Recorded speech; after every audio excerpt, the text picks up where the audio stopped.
boleh berkreasi di mana Yesus boleh tipu madangnya kuku depan lupi mandi jebel boleh letipu mana Yesus boleh tipu letipu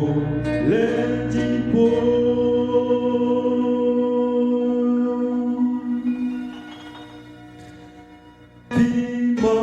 di jebel boleh yang boleh doa wongkenya dia nyata berani baru nyati berkafu kafu hau tiba di jebel boleh letipo mana Yesus boleh tipu letipo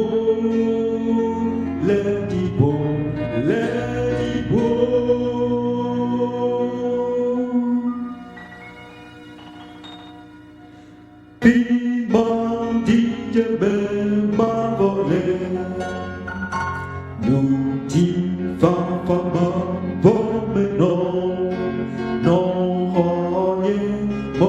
boleh tipu aben suasi timbang di jebel boleh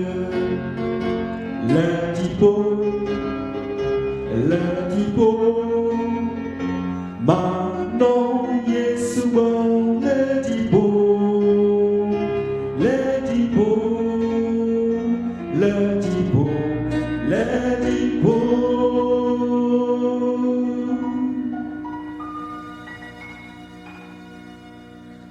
timbang di jebel boleh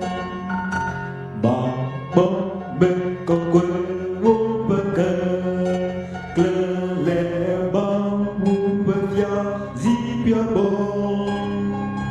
biarkan kui beli duduhau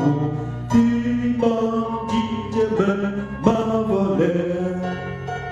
letipo mana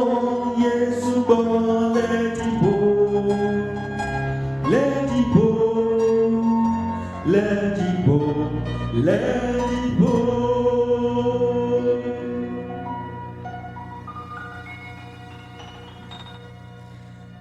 timbang di jebel